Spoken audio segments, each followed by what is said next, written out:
in following up, because I'm all about documentation. Oh, yeah. And even in my conversation that even with my granddaughter, I noticed some things that was happening with her that I was able to get her under the 504 medical because she has severe.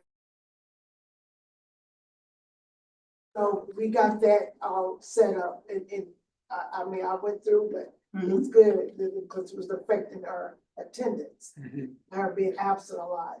But the thing is now we going under, she's in the 3rd grade now. From pre-K all the way to 2nd, she was A and B student. Now she's in the 3rd grade. She plummeted. Okay.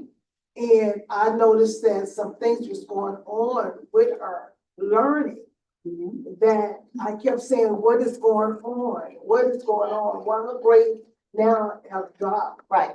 And they'll just say, well, 3rd grade's harder. Yes, 3rd grade. I said, no, it's something that's not connecting here. Right. And I want an IAT meeting. You suspect dyslexia or something like that? Yes. Or, Yes, I told her that I need an IAT meeting, and we was in the hallway talking, and what I did, I followed up our conversation. Yes. Such. Well, anyway, finally, after several attempts and all that, I was able to attend the IAT meeting. No, IAT. She's talking about. IAT. That's Okay, a sorry. And so.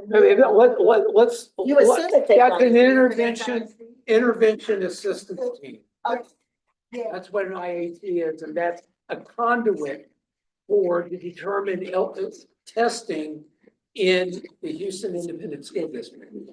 Yeah, because I'm trying to desire to see what actually going on with her intellectually, her learning, because I informed the teachers that she's having a processing comprehension that is going on in her classwork, and it's not connected. It's something happened, and now she stares and she gets anxiety, and she's having sensory issues, and she can't stand the noise. And did you put all of that in a letter to them? So have they agreed to evaluate her? Yes, this past week. Goodness.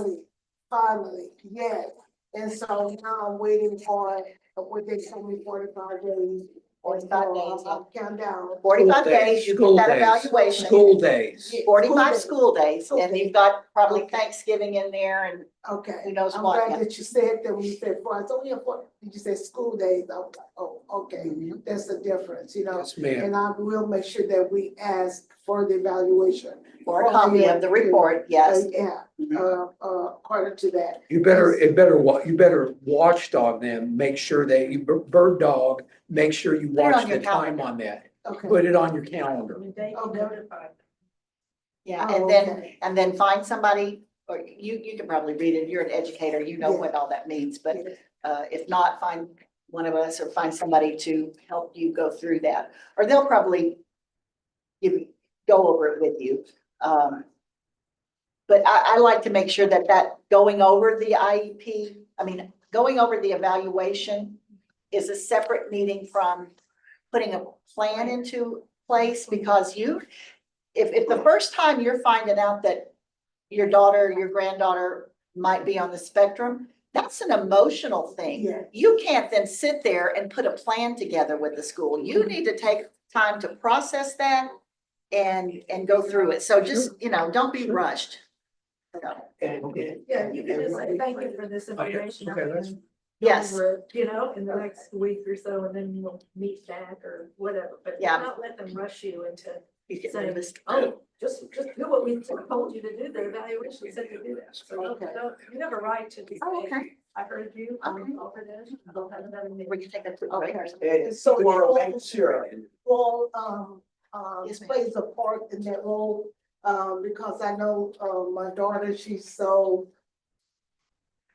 like I told her, this is a whole different school system. It's not like back in the days.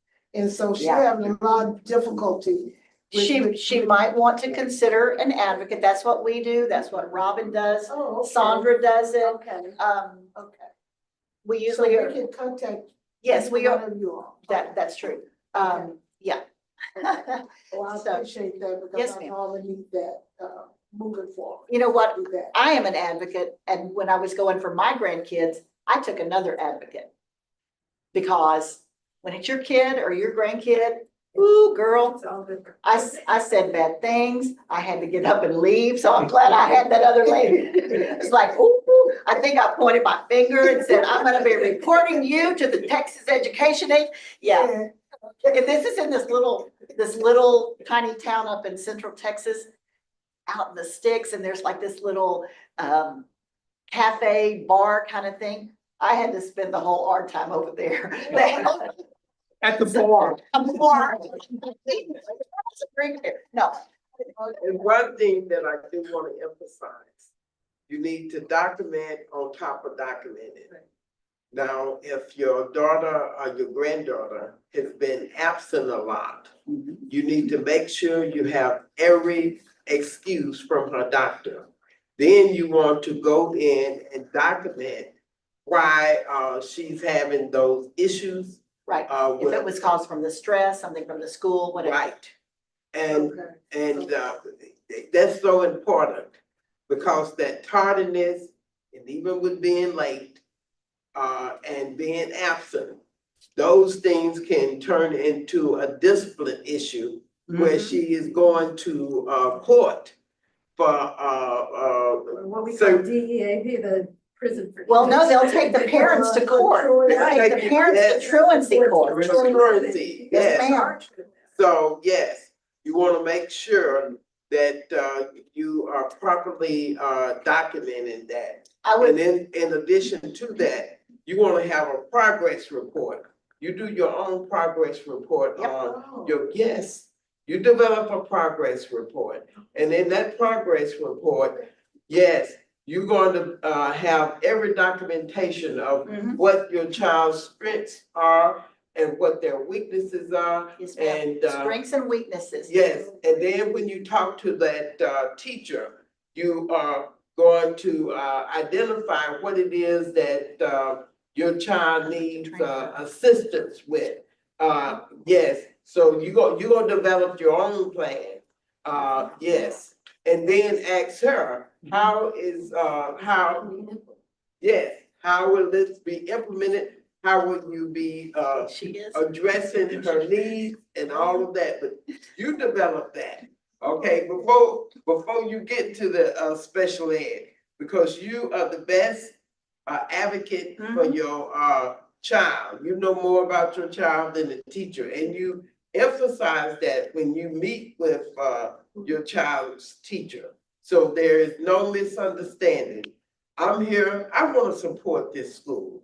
The reason I want to support this school because I want my child to be a success. Yeah. So what is it that we can do as partners? Because you are your child's school's partner. Don't give up that You should right. come over here, Miss Tammy. You should be on this. Come on, you take my seat for a minute. No, seriously, I'm gonna run, take my seat, come on. I'm gonna run downstairs. Why don't we take a break? Yeah, Can we, Rob? yeah, definitely. Okay, Yeah. are we off on the computer thingy? So good. Tell them to go get some coffee and be back.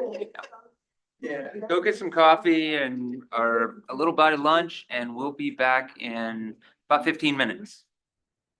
Yeah, I have 35 years. You, she would be.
Talking about this, email that stuff that brought mild,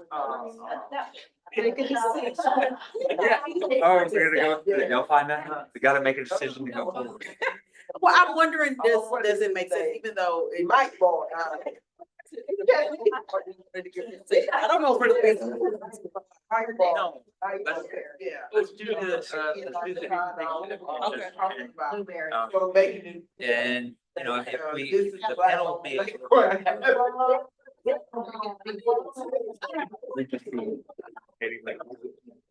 I was like, basically. But so, yeah, we got a lot more information. These, you know, this team, those two, they're on already over there.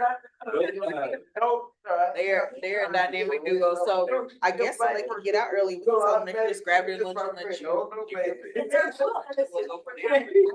right, let me start the.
And how many do you have showing here? About, you have a number? We're about to start again, so thank you for hanging in with us. We've experienced some of course, technical bugs, but, we're trying to get over those. More of us, sorry. No, that's awesome because man, the combined knowledge of you guys it's just incredible and Thank you, sir. we just need to model it, We try. market it We've tried to do that. or shrink it down and get a little pocket-sized versions for Tiny, everybody. Tiny Pat and Tiny Lou. Yeah. Like rehydrate in case of Yes, emergency. drop in a glass of water and here we go. Freeze dry. Oh, freeze dry.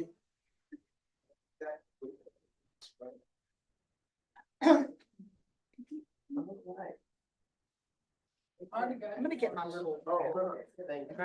Freeze dry. That's great. And Shrinky D, Geigerman. Yeah. Oh. Easter guy. Pardon me. What's that? I don't think I'm gonna be able to, Lou. Jordan just called. She needs to leave by like 3 o'clock. I'm sorry. If he's gonna be in a while, I will come back I and don't make a know, I trip. don't know how long it's been, well, between that and rehab, but it's been bad. Feels so bad.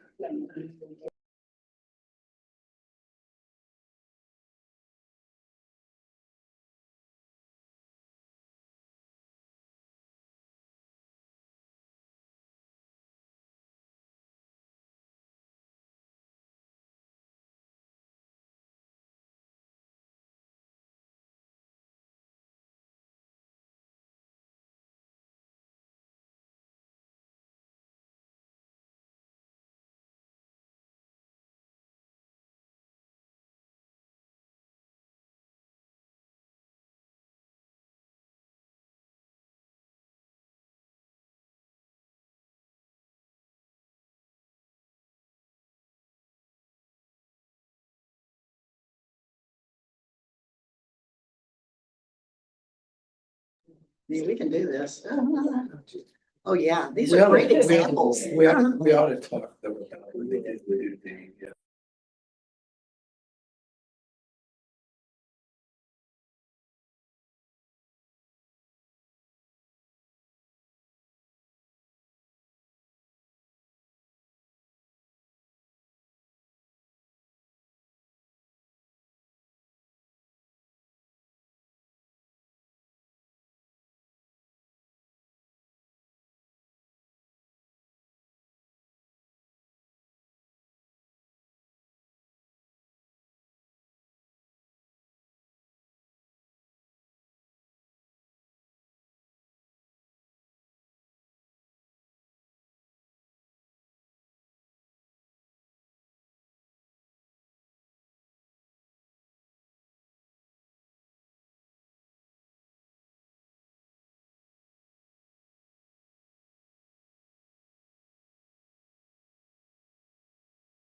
I think we can, God, well, let's go. you know, you have to duct tape. So that everyone can hear everything. Let's go, do it. Oh, you know. Oh,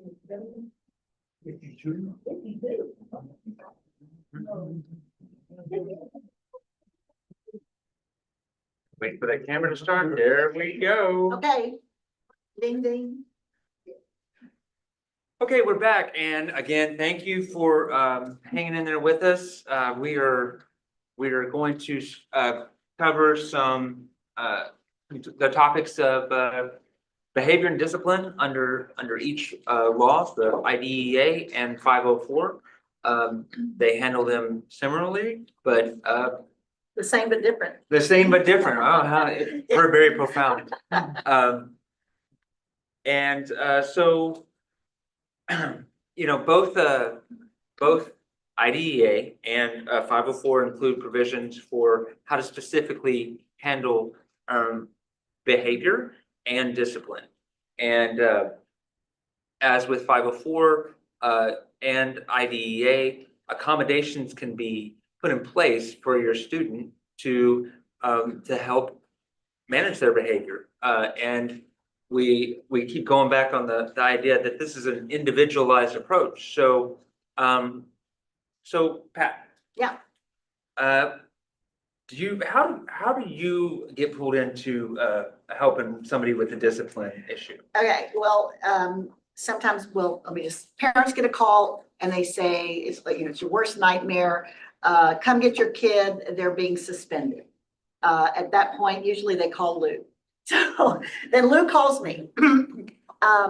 And the first thing we say is, you know, we want to get the information, what did the child do, that sort of thing. And then we want to know if the child is, do they have an IEP or a 504 plan? Are they served? Now, if it's an IEP, and I'm going to jump around just a little bit, we can usually help that parent if the behavior does not involve drugs, weapons, or serious bodily injury. And those things are defined. It's not just my kid kicked the teacher in the shin. That's not serious bodily injury. And it's, well, they're defining all kinds of things as weapons these days. But anyway, if it's not drugs, weapons, or serious bodily injury, we can typically walk the parent through it, not walk them through, but, you know, hold their hand, guide them through the process. And if the discipline that's being recommended is time out at the District Alternative Educational Placement, DAEP, we can sometimes have that taken off the table. We can sometimes get a softer landing. Maybe instead of 45 days, it's going to be 15 days. I mean, there are things that we can do under IDEA. Now, under 504, that's a little different. I'm going to have to let Lou speak to that.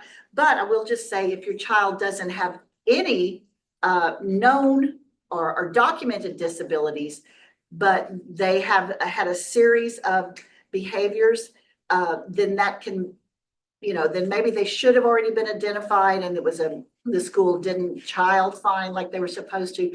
There are things that we can do. Sometimes there's nothing, and we will tell the parents right front, you know, your kid's going down, and we hate to say that, but sometimes it happens. At that point, you know, it's good to say, okay, well, how can we move past that? Mhm. And how can we prepare Right, for the other side of that? exactly. Lou, can you talk about that? If we get a call and it's a 504 plan? Well, okay, whether they're in special ed or whether they're in 504, and they want, and it's an infraction of the student code of conduct, Mhm. and almost everything except breathing is an infraction of the student code of conduct. Exactly. And so if they're, and if they want to send the child to the district's alternative education program, by the way, that doesn't mean they're alternative school. It means an alternative educational program, wherever that might be. They still, whether the child's in 504 or special ed, they still have to determine whether it was a manifestation of that child's disability or they didn't implement the plan. whether they're in 504 or whether they're in special ed. They still have to look at that. And there should be a meeting to determine. So we have an MDR with the Okay, 504? yeah, so, yes, Okay, that's a really good point. And you do have as we've already kind of discussed, the 504 can be a little bit kangaroo-y, court, Yeah, and an MDR, which is a manifestation determination review, right? is triggered under both laws. So this is essentially an IEP meeting or a 504 meeting where they're gonna look at the behavior in question. Okay, so they're saying, let's just do a real simple one, vaping. Okay. Oh, that's a So bad one. vaping is, Well, that's a bad one because we've got the law now against well, vaping. right, Yeah. okay. So, Actually, I've got a How couple about- of scenarios. Can I throw it out here? yes, go Couple ahead. of scenarios. 17-year-old student was searched and the school nurse examined him because the teacher said he looked high. Mom took him immediately for drug testing, which was negative. The schools wanted to send him off to DAEP. That's one. Got a couple of others. Just let me, you may be able to identify with some of these. A 16-year-old, these are my cases, mine and Lou's cases. A 16-year-old arrested on Thursday before the parents were told. He spent the entire weekend in juvie. The parents were only able to see him for 15 minutes on each Saturday and Sunday. There was no, on Saturday, there was no visitation on Sunday, and they had court on Monday. I just had a case recently where the young girl, the school misinterpreted, or it was falsely reported that she had made a terroristic threat, and she spent 15 days in juvie. And as we ended up getting that wiped. It's a bad situation. Here's another one. 11-year-old arrested, but he was not transported. The parents had to take him to. well, hold on that one before, they had 4 girls that made it out that were bullies and harassing this kid. And as a way to deal with this kid, they made a false accusation against this kid. And that's Oh, all, yeah. and the district believed them. There were 4 girls that had been previously bullying this kid, and they made this allegation that she was gonna shoot up the school, which is not what she said. That's right. That's not, yeah. Here I've got one where this student in our favorite district, what we were talking about earlier, Tammy, but I'm not going to say it. The student athlete told his teammate that he was going to get some gum, G-U-M, out of his backpack. An ex-cop heard him and escalated the situation. The school principal twisted the story in spite of witness statements until it became gun, and they sentenced the student to DAEP. So he said, hey, I'm going to go get some gum from my backpack. And And he searched the backpack. and this was an African-American youth. Yes. And the one that looked high, poor guy, he does look high, but that's just how this kid looks. I mean, he's just kind of, yeah, that's how he looks, but he's not. So, yeah. So, okay, so they get this discipline referral, and then both 504 and IDEA have a specific mechanism Yes. as a safeguard Yes. to removal from the kid's placement. Now, the placement is just what their IEP says, their Right. their Whether it's plan. gen ed, yeah, self-contained, whatever. So their it's all placement. spelled out on paper what their Mhm. placement is. And that placement cannot be changed without one of these MDR meetings. Right, well, yes, that's for a student, a special education student served under IDEA R 504. But before that, and I mentioned it last time, they're supposed to hold under Texas Education Code, chapter 37.009, they're supposed to hold a did he do it meeting, or that's what we call it. We've run in recently, and the one we just told you about where the young lady was 15 days in juvie, the school didn't know anything about it. The assistant principal didn't know anything about a chapter 37 meeting. Chapter 37 says, if you just bear with me, not later than the 3rd day after a student is removed from class, Third school day.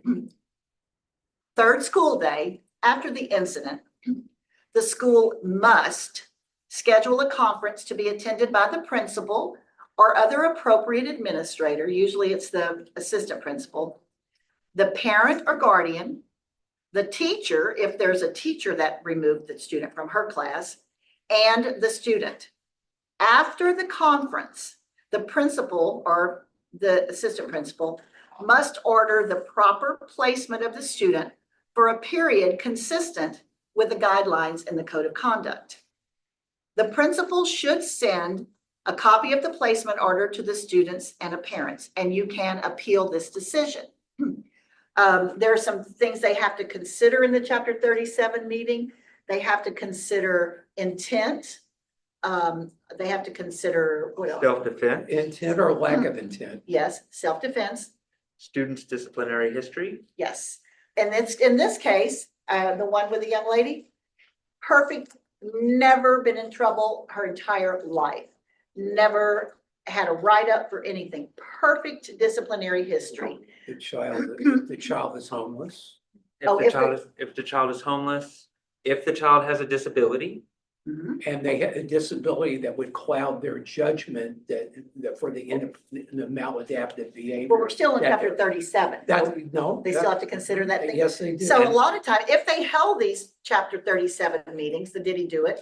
And I'd said before, I went with a family to this meeting and we explained the whole situation. At the end of it, they said, well, he didn't do it. It went no further. So that should be an opportunity to prevent these kids from getting railroaded for things they didn't do or didn't say. Also self-defense. They have to look at self-defense. and in addition to homelessness and disability, it's also, if a student is involved in DFPS, Department of Family and Protective Services, Okay. that has to be taken into consideration as well. Okay, Right. so there are things that have to be considered. So they have to look under that lens. But what happens when if the they're school doing it. doesn't do that? Nothing. No. So they don't do that most of the We time. don't do it. Well, arguably, okay, we are not attorneys speaking here. That's right. But I have been told by attorneys that they don't go through that. That could possibly be an issue. Yeah, I mean, attorneys have advised In me. in a civil rights case? Well, that could potentially limit their right to due process, potentially, and use that. Okay, so, if we're, after the chapter 37 meeting, the did he do it Mhm, meeting, mhm. and they find that, Yeah, they okay, think he he did did it. do it. Mhm. And, no matter what circumstance it is, we're gonna find that he did do this conduct. Mhm. And keep it as simple as that. Our rubric within the district says that this offense gets 30 days. He assaulted another student with bodily injury, he's gonna get 30 days of DAEP. Okay, So before that change in placement happens, we have to have. not necessarily. Oh. The change in place, there's no, there's no stay put on discipline matters. So if let me see, let me get my ducks in a row here. So within Until 10 they have the, days. until they have the MDR. Okay, until they have the MDR. So within 10 school days of the incident, they have to hold a manifestation determination review meeting. That means that the art committee, the one that put the IEP in place, or the 504, have to talk about this. They have to look at all kinds of information provided by the parents, provided by the advocates about whatever the child's disability is. And they have to answer two questions. The first question is the behavior or that the child is accused of substantially, directly or substantially related to the disability? I may not have said it Directly exactly right. and substantially. Okay.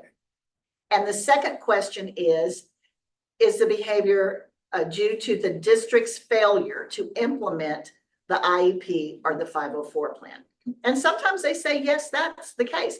If the answer to either question is yes, it must be considered a manifestation of the student's disability. And then there are certain things that happen. If that happens, then the school basically all bets are off in terms of moving the kid to another setting. And they have to consider doing a functional behavioral assessment if one has not been done, or looking at the student's behavior intervention plan, if he has one, and update that. So that's, Well, Actually, here's what I'm saying. In the case that you were talking about before, where the kid was 15 days in juvie, they had actually answered the second question, yes. It was our failure to implement the IEP, but the principal said, we're gonna send the kid off anyway. so we had to do a lot of Yeah, educating. We had to take that we right filed up. for due process with that. expedited. Absolute expedited expedited due process process. under special ed. So that brings up another point. If the school says, okay, and you think, how do we get to the answer? It's supposed to be consensus. Schools used to love that word consensus. They don't talk about it too much anymore. Consensus means we all talk about it and we come up with, we all agree on an answer. Consensus is very difficult to achieve. And even though parents are supposed to have meaningful participation in all of these meetings, you don't. If you cannot agree with the district, their plan goes into place. And then once that happens, or once you have a disagreement, then you have the right to file for due process. And in the discipline matter, it is expedited due process. Everything goes boom, boom, boom. Docket. Yeah. So you want to? I have a question. So that second question, Yeah. which is it the school's failure to implement the IEP correctly? Mhm. Well, what about the case of a child that either doesn't have an IEP but should, or has an IEP, but it doesn't contain a BIP, a behavior intervention plan, but it should? So does that still count as a failure would it count as a failure to develop a plan? No, that can be, it's a two-pronged thing.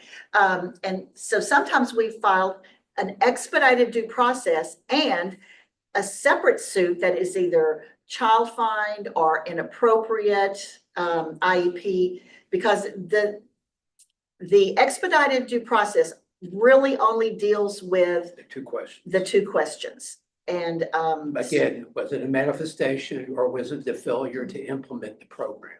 right. So if there had been a series of behaviors and the school did not develop a behavior intervention plan, then that would be a separate suit, I believe. That's how we see it. Sometimes we've actually put all of the complaints in one suit and file it as an expedited, and the hearing officer will bifurcate it. Separate. So separate it out, and then we only have the expedited issues and then a separate suit on the non-expedited issues. But when we resolve and the hope here always is to resolve these issues, not to actually have to go to hearing. And so once we file, it usually takes it takes it out of the hands of the principal who wants his pound of flesh, and the teacher who can't stand this kid, and excuse me for saying this, but the school resource officer who one told me one time, I can't wait till that little bastard messes up again so I can get him out of here.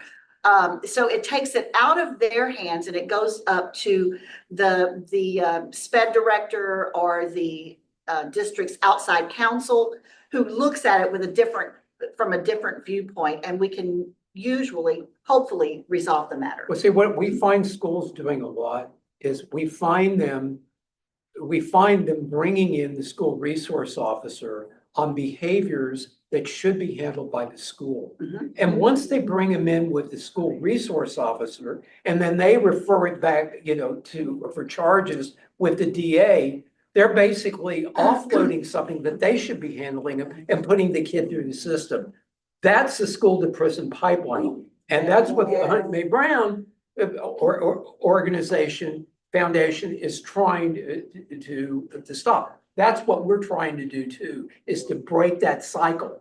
The schools need to do their damn job, and that's what we're trying to get them to do. My God, yeah. Yeah, I'm very bitter taste in my mouth about school So, results. let's shift to, so if a kid has, some behavior challenges, Mhm. what can be done by a parent to, to force the school to take action to figure out the better ways, the positive supports that that kid needs to be successful in school? You want to speak to it, or I can? Well, we can start, so, well, okay, as we were talking about previously, about the importance of assessments.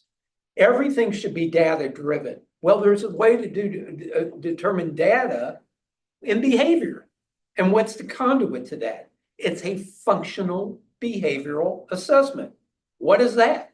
It tries to determine why Johnny acts the way Johnny does. It tries to determine what the function of the behavior is. Yeah, there's Sandra can speak, the psychological thoughts of this is that every behavior is, well, some people say communication, but what is that function? And I think the four main, Sandra, you may have to help me here. The four main functions of behavior is attention, to gain a, can you just tell me real quick? I can't think of them right. Function. Oh, avoidance, to gain something, for attention, and there's another one. I think Attention seeking. attention seeking. Anyway, there are four functions of behavior. And so according to the theory, once you identify the function, why is the child doing this behavior? Then you can create a plan called a behavior intervention plan. And you put things in place so that and if you have to, you change the environment, whatever you can do to prevent that behavior from happening. Then that behavior intervention plan also addresses, so if those things didn't work and the behavior is, the kid is engaging in the behavior, how do you react to it or not react to it? And then the third part of that is, what's the third part of it? How to intervene. Okay, Right, yes. okay, yeah, but think about it. An important part of the. Oh, how to replace the behavior. How to replace the behavior. Think about it. What you need to do is you need to look at what the antecedent is to the behavior. What happened before that? What was happening environmentally? What was happening with other kids? And that happens in the FBA. They Well, look at those things. Yeah, so it could be, Yes, this child is. so it could be, it's like a child gets really challenged with some kind of assignment and avoids it by lashing out and saying, cursing and just going into a tirade. While they're just that's how they get out of doing this assignment, because maybe they have some kind of learning disability that's not being addressed. So the functional behavior assessment the person taking the data would say, well, this happens right before the behavior, they're given a math test. Right. Or they're they go from one class to the other. Right. It's a transition issue. And it dysregulates the child. So once the antecedent of the behavior is identified, then what can be done? Well, we could develop consequences first of all, strategies to deal with the behavior, teaching strategies to work with the behavior, look at the antecedents that are for the behavior, and develop replacement behavior for it, and ultimately, consequences. But the key to the whole thing is determining what the function of the behavior is. Because frankly, if you don't, and you want to use positive ways of replacing the behavior in positive strategies, the problem is if you don't nail, if the person that's doing it, understand, the FBA attempts to use a scientific method to determine the reason for the behavior. And if you don't get it right on the function of the behavior, you could be unwittingly rewarding the maladaptive behavior that you want. For instance, if it's avoidance and your consequence is to suspend the kid, that's what the kid They wanna wants. go home with mom. That's what But then why in the devil would you want him to do that? So it's the whole idea. By the way, it's really important not only to interview the parent as part of that functional behavioral assessment, but you also gotta talk to the kid. Too often, we have the clinicians that do these assessments, they don't look at the kid. They don't ask what's going on. I mean, if Like in the you, middle of the hall when they're trying to go get to the next class or locker, people are pushing them and calling them names. Well, saying exactly. blood or whatever, and then they're supposed to We- not respond to you that. know, there's a person by the name of, that's a PhD by the name of Ross Green. I would like everybody that's watching this to read Ross Green. Greene. There's a lot of books for parents. A lot of it, children at risk. Well, anyway, he talks a lot about putting children in seclusion, okay, which causes them to get PTSD. He looks at behavior as, you know, the inability of a skill that they're lacking. It's like, okay, they have a learning disability with behavior. And they work with the child to figure out what's doing it for them. Problem is, schools want to be really, want to reshape that behavior and get in their face like this. A lot of times, that's not good. You don't want to engage the kid really. That's right. There's some things that you want to ignore. Well, and the behavior intervention plan will tell that to the teachers. Ignore minor infractions. There are well, that's on a behavior intervention plan, but you can also get accommodations.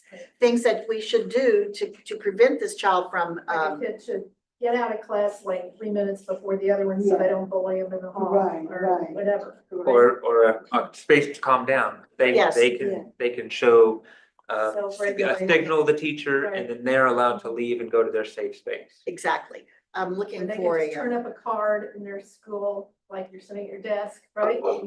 Blue card, hold up, just like, I need to, pull out. Cool. Yeah, Ross Green has a website, Lives in the Balance. Lives in the Balance. 35, 40 years and he's way there. He wrote a book in the 90s called The Explosive Child. Okay, now he's gone beyond that today, but what it is, it really integrates the child in trying to figure out what's going on and why they're acting the way they are. If you don't get to help the child and find out what's going, instead of asking the question, what's wrong with you? How can I help you? How can I help you? What's wrong with you kind of spins it the wrong way. right, exactly. And I just, Lives in the Balance. It's livesinthebalance.org. It's something that you should see that because, Trains school district. yes, he does. Goes around the country training He school actually does a separate assessment to help these kids as opposed to, a separate assessment. I'm sorry, I'm drawing a blank right now, but it's an assessment that gets into, finds out the lagging skills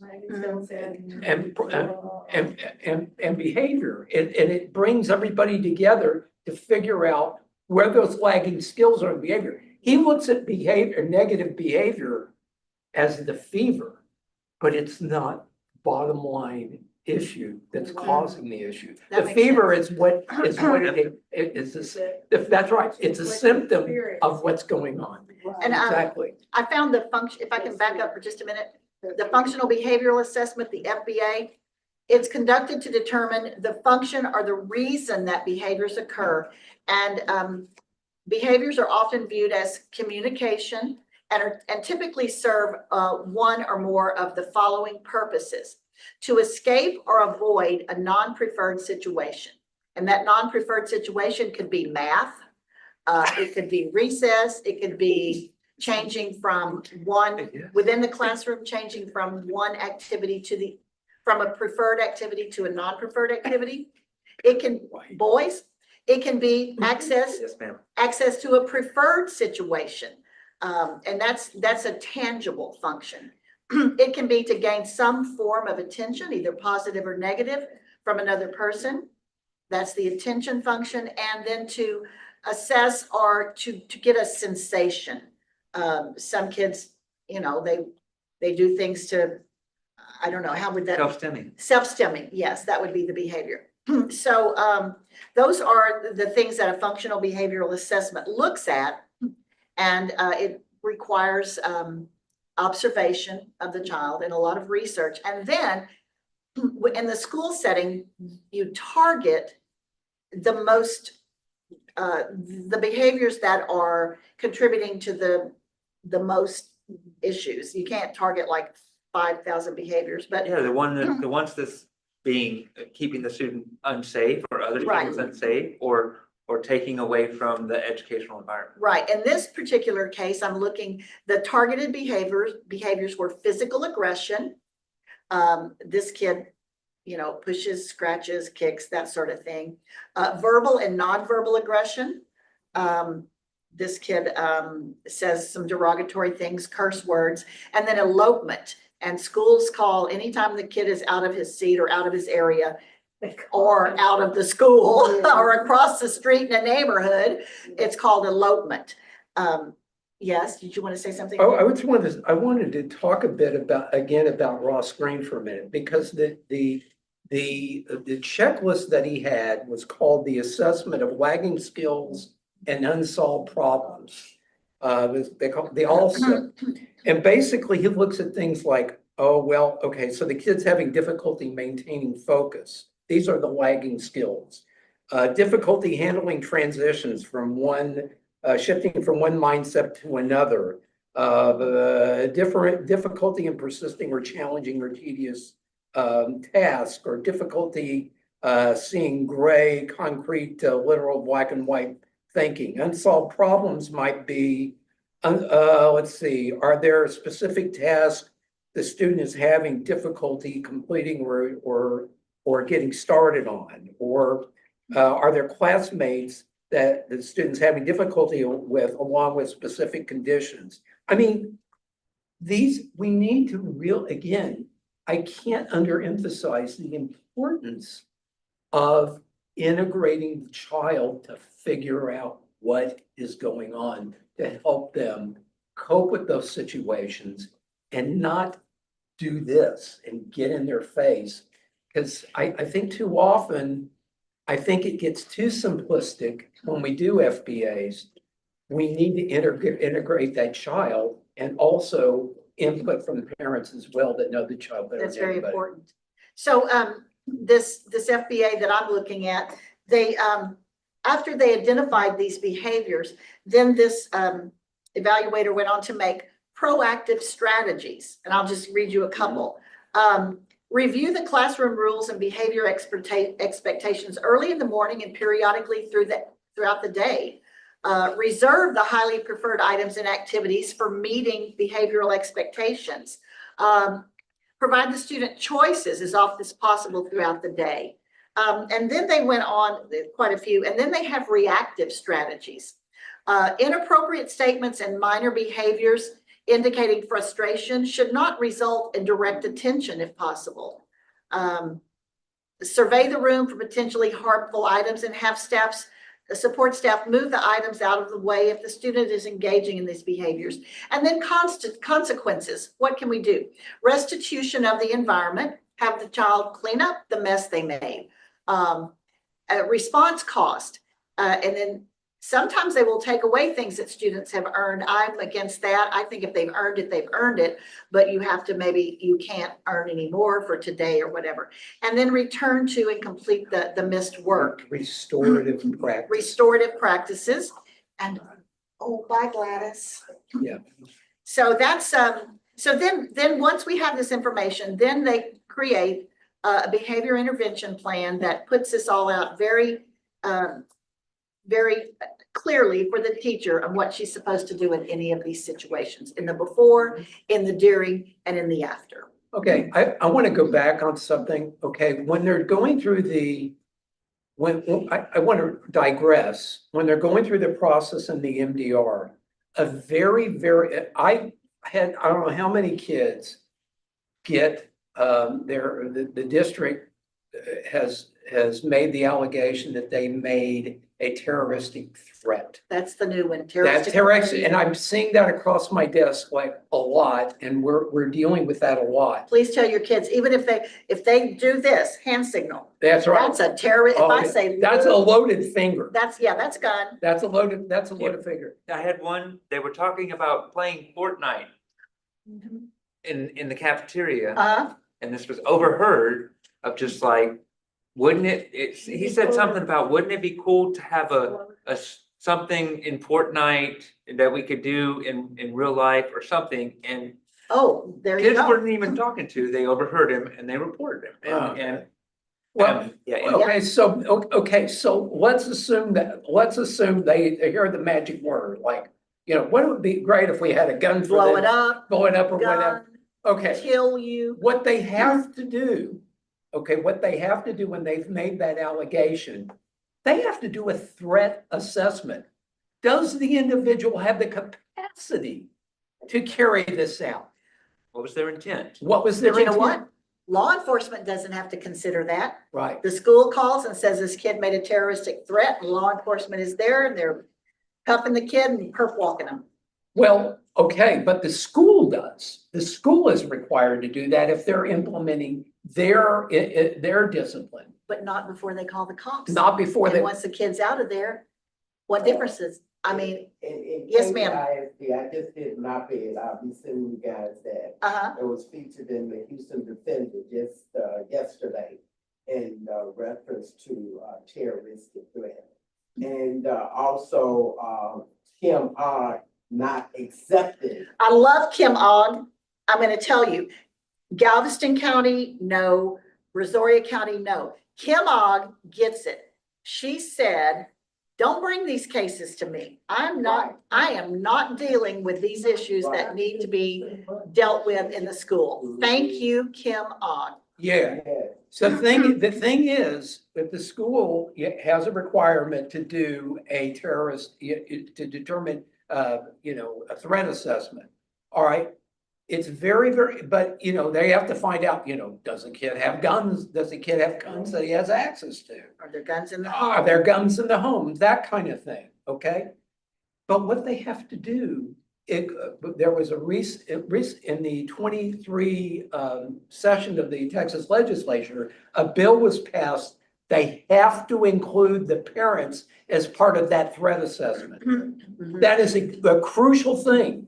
They have, if But they don't know it. Schools don't know it. they don't know it, and so you gotta tell them. If they're making that, did you do a threat assessment? A threat what? And you bring that up in an And who's on your MDR. threat assessment team? They don't know. They don't And know. they're required to have a threat assessment team That's by right. this law. That's right. What? Well, Funny thing about my Fortnite story is they did the threat assessment 10 days after the actual, Yeah, what's that? Yeah, Is it a real and it threat? read like, this kid is not a threat at all, yeah, there but you they go. still, 10 days, right? yeah, yes. Exactly. That's right. So it's vital that they do that process. You need to hold them accountable to do that. That's huge, and use that I wanna in an find that. MDR. Last Oh, name, I know oh. the first name. Yes, thank you. yeah. Hey, the last thing, now that I've taken about a break. You were counting on us keeping talking, weren't you? Can you just tell, what if the school is trying to hurry the parents into this? We've got to have the MDR now. Yes. We've got to do this did he do it hearing right now? No. There's no time to wait. We've got to do this. You don't have time to get a representation. It's pretty much doing the read on the parent, intimidating the parent. Well, the short answer is, no, you don't have to do that. Okay, now, within 3 days on the chapter 37.009, they're supposed to have that meeting, but if they don't do it, there is no penalty. They're supposed to do that in 3 days. Then there's an appeals process on the check, did he do it or didn't he do it process, where it goes, that initial meeting with the school, then it goes to a hearing officer, which is usually the principal, and then it can go to the school board. A lot of times that's kangaroo court, but I make them do it anyway. Regarding the, well, I do, because I want them to, It's like guerrilla warfare. that's it. I guess so. Lawfare, but anyway, yeah, but anyway. I'm like, it's not gonna do anything, Yeah, don't bother. But the MDR process, they have to have the MDR. As Sandra mentioned, not Sandra, I said Pat said it before, within 10 school days of the incident. The faster that they want to do it, the slower I want to be. Number one, you're entitled to all the records regarding that incident. You want to see the witness reports. You want to see all the evidence that they have regarding that discipline case. And you also have the right for representation at that. So they have to have the meeting within 10 school days of it. So they want to get it. They hurry up and want to have it, so you don't have the evidence to move, to defend yourself. You don't have to have it until the 10th school day after the incident. The MDR. Another Fortnite story. Go. Yeah. So this incident happened in the cafeteria line at 11:30, and by 2 p.m. No. the DD Dewitt was done, the MDR was done. No. Parent walked out with not even any kind of paperwork except a BAEP calendar. Let's call out the district on that one. Thank you, Gonzales ISD. Okay. Let me go back to Lou's talking about the threat assessment. It's Senate Bill 11. It is a legislative mandate, mandates the implementation of behavioral threat assessment teams in Texas public school districts and open enrollment charter schools. Behavior threat assessment provides a proactive, evidence-based approach for identifying individuals who may pose a threat and providing interventions before a violent incident occurs. The Board of Trustees for each school district is now required, again, probably with enough punishment, required to establish a safe and supportive school program team that conducts behavioral threat assessments to serve each campus in the district. The board must adopt policies and procedures for the teams that are consistent with model policies and procedures developed by the Texas School Safety Center. And in addition, each team is required to complete training provided by that center or by a region education service center. Required. And the school that we were dealing with, no idea. We asked for who's on your assessment team, threat assessment team. We still don't have that information. So. Yeah, there you go. That's great. So we're gonna go ahead and wind this down. Like I said, we had a little bit of technical issues on getting our panel on Zoom to join us. But I think this was great. This was a great conversation. I appreciate everybody that showed up, and I hope everybody got something out of it. Can I just say one more thing? We kind of went over it. We could do 2 more hours on MDRs. Yes. There's so much to it. I just don't want you to, it's very important, and I don't want you to, because we just touched on it and didn't go in depth, call us, call somebody, Google it. It is a very important meeting, and you need to understand about it before you go into it. Understand you have rights. Yeah, so at the slide that's on there, it says, "What's up with all?" It's the parent just like, woo, Yeah. her head is blowing up because there's just so many technical terms. And listen, and we've set up here and we've been a little bit flippant on how the schools can respond and stuff like that. We're jaded. Okay, but the thing is, we don't have another choice. It's our kids, and this is the battle that's presented before us, and It's the work God set out for me to do.